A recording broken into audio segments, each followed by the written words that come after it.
चमकपुर गांव में गोपाल नाम का एक लड़का रहता था। उसकी सौतेली माँ और बाप ने उसे घर से निकाल दिया था। उसकी सौतेली माँ ने सब कुछ अपने और अपने बच्चों के नाम पे कर रखा था और गोपाल को हिस्से के नाम पे 3 गायें दे रखी थी। गोपाल पढ़ा लिखा तो बहुत था, पर नौकरी ना मिलने के कारण उसने सोच लिया था कि वो अब उन तीनों गायें की खूब देख रेख करके उनसे जो दूध मिलेगा उसे बेच के अपना कारोबार चलाएगा। अब मैं बिल्कुल अकेला हो गया हूँ। गौ माता, तुम तीनों के अलावा मेरा अब कोई भी नहीं है। बस मेरा घर चलाने के लिए तुम तीनों को मेरी मदद करनी होगी। तीनों गायें बहुत ही हट्टी कट्टी और जवान थीं और रिश्ते में भी एक दूसरे की बहनें लगती थीं। चंपा, चमेली और मैना। मैना सबसे बड़ी और समझदार गाय थी। चंपा गर्भवती थी और चमेली को अभी अभी बच्चा हुआ था। वो दूध दे रही थी, जिसके दूध को बेच के गोपाल का थोड़ा बहुत घर चल रहा था। पर गोपाल को अब चंपा और मैना पे पूरा भरोसा था कि जब उनका बच्चा हो जाएगा तो वो खूब दूध देने लगेंगी और जिससे उसका कारोबार अच्छे से सेट हो जाएगा। देखा चमेली बहन, हमारे मालिक को कितनी उम्मीदें हैं हम तीनों से। हाँ चंपा, सुना मैंने, मालिक ने हमसे कितनी सारी उम्मीदें लगा रखी हैं। और उम्मीद रखे भी क्यों ना, कितना समय खर्च करते हैं मालिक हम पे और कितनी सेवा करते हैं हमारी, कितना खिलाते पिलाते हैं हमें। और फिर हम मालिक की उम्मीदों पे खरा ना उतरेंगी तो धिक्कार है हमारी जिंदगी पर। सही कह रही हो बहन तुम। चलो हम तो मालिक के लिए कुछ न कुछ कर ही लेंगे। तुमने बच्चा दे दिया है, दूध भी दे रही हो, मैं भी गर्भवती हूँ। थोड़े दिनों में मैं भी बच्चे को जन्म दे दूंगी, फिर दूध भी देने लगूंगी। लेकिन इस मैना दीदी को देखो, हम दोनों से बड़ी हैं, एक बार भी बच्चा न दे पाई आज तक। क्या इसका फर्ज नहीं बनता मालिक के लिए कुछ? ये तो बड़ी हैं, हमसे ज्यादा इसको मालिक के लिए करना चाहिए था। लेकिन हम छोटी होकर इतना सोच रहे हैं। तुम दोनों ऐसा क्यों कह रही हो? क्या गलत कह रहे हैं हम? सही तो कह रहे हैं। कितने सालों से बांझ पड़ी हो तुम। ऐसा कैसे कह सकती हो तुम? बच्चा देना ना देना मेरे हाथ में थोड़े ना है। मैं भी तो माँ बनना चाहती हूँ ना। मैं भी चाहती हूँ कि दूध दूँ और मालिक को मेरे दूध से कुछ फायदा हो। अरे तुम क्या बच्चा दोगी जो इतने सालों से नहीं दे पाई?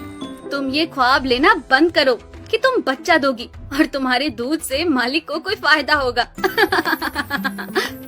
दोनों छोटी बहनें बड़ी बहन मैना की बेबसी का मजाक उड़ाती हैं और उस पे हंसती हैं। इस बात से मैना बहुत दुखी होती है और रोती है कि उसी की बहनें उसको दिलासा देने की बजाय उसे ताने मार रही हैं, उसका मजाक उड़ा रही हैं। फिर एक दिन गोपाल का पड़ोसी उससे कहता है, अरे गोपाल, तुम्हारी 2 गायें तो ठीक है, एक गाय का क्या है?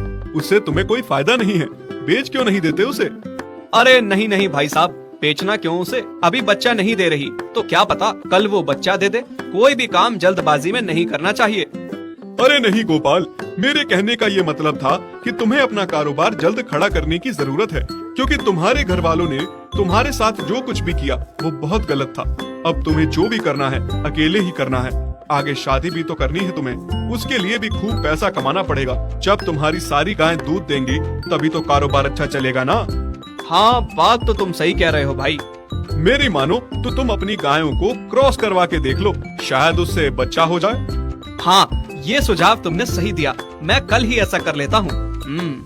सुना तुमने मैना बहन मालिक की बातों को? कितना परेशान है मालिक तुम्हारी वजह से। पर तुम्हें तो कोई बात कह ही नहीं सकते, झट से बुरा जो मान जाती हो तुम। मैना ये सब सुन के बहुत दुखी होती है, पर करती भी क्या, उसके हाथ में कुछ नहीं था। गोपाल ने मैना को क्रॉस करवा के भी देखा, पर उसका भी कोई फायदा नहीं हुआ।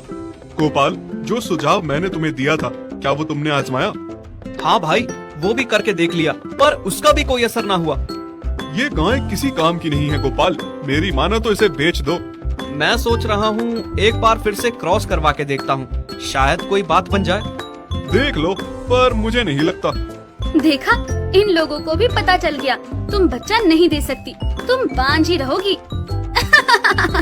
सही कह रही हो तुम दीदी, इतने जतन करने के बाद भी बच्चा नहीं हो रहा तो अब क्या होगा? गोपाल मैना को एक बार फिर से क्रॉस करवा लेता है। दोनों बहनें चंपा और चमेली मैना के बांझपन का मजाक उड़ाती हैं और उस पे खूब हंसती हैं। फिर एक दिन मैना चमेली के बच्चे के साथ खेल रही थी कि तभी चंपा देख लेती है। हाँ देख तो चमेली दीदी, ये मैना दीदी तेरे बच्चे के साथ क्या कर रही है? मुझे समझ में नहीं आ रहा, तू इस बांझ के साथ अपने बच्चे को कैसे छोड़ सकती है? जब मेरा बच्चा आ जाएगा मैं